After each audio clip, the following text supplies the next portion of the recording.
Hello बच्चों, चलिए प्रश्न बढ़ते हैं। निम्नलिखित प्रश्नों 10 से 20 तक प्रत्येक में दिए गए प्रतिबंधों को संतुष्ट करते हुए दीर्घवृत्त का समीकरण ज्ञात कीजिए। दीर्घ अक्ष की लंबाई 16, नाभियां 0, प्लस माइनस 6।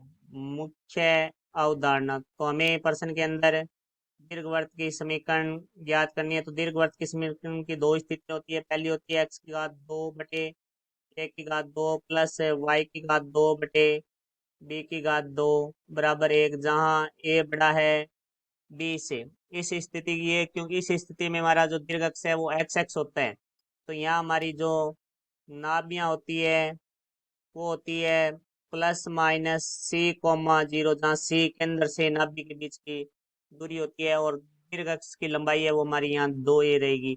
उसके बाद हमारी दूसरी स्थिति आती है एक्स की घात 2 बटे बी की घात 2 प्लस वाई की घात 2 बटे ए की घात 2 बराबर 1, जहाँ ए बड़ा है बी से।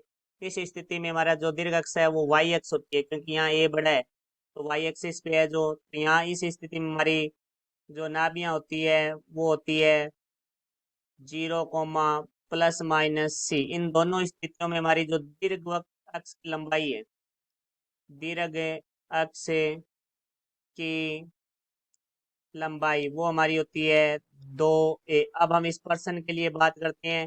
तो पर्सन में हमारे पास नाभियां दी हुई है 0, प्लस माइनस 6। तो यहाँ से देखते हैं कि हमारा एक्स निर्देशांक है वो 0 है और जो नाभि है वो हमारी वाई निर्देशांक पे है। तो इसका अर्थ हुआ है कि ये हमारी दूसरी स्थिति में है। तो यहाँ से हमारे पास आ जाएगा 0, प्लस माइनस सी बराबर 0, प्लस माइनस 6। तो यहाँ से हमारे सी का मान है वो आ जाएगा 6। तो इस स्थिति में हमारी वाई एक्सिस पे है तो दीर्घ अक्ष की लंबाई है वो 2a होगी। तो 2a बराबर हमें दिया हुआ है 16। तो यहाँ 16 आ जाएगा तो a का मान आ जाएगा 16/2। तो a बराबर हमारा आ गया 8।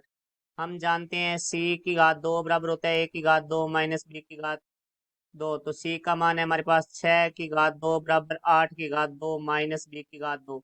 तो ये माइनस का इधर आके प्लस का हो जाएगा। b की घात 2 बराबर 8 की घात 2 माइनस 6 की घात 2। तो यहाँ से b की घात 2 बराबर आ जाएगा 8 की घात 64 माइनस 6 की घात 2 36। तो यहाँ से b की घात 2 बराबर हमारे पास आ जाएगा 28। तो हमारी जो दीर्घवृत्त की समीकरण है उसे दूसरी स्थिति में तो वो होगी हमारी एक्स की घात 2 बटे बी की घात 2।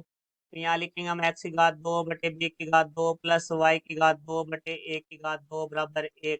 तो यहाँ से हमारे को जो बी की घात 2 का मान है वो 28 है। तो यहाँ से आ जाएगा एक्स की घात 2 बटे 28 प्लस वाई की घात 2 बटे एक का जो हमारा मान है वो 8 है। तो यहाँ आ जाएगा 8 की घात 2 बराबर 1। तो यहाँ से हमें प्राप्त होगा एक्स की घात 2/28 प्लस वाई की घात 2/28, 8 की घात 2 है वो हमारा 64 होता है बराबर है 1, जो कि हमारे दीर्घवृत्त की समीकरण है। ये हमारा उत्तर हुआ। आशा करता हूँ समझ आया होगा। धन्यवाद।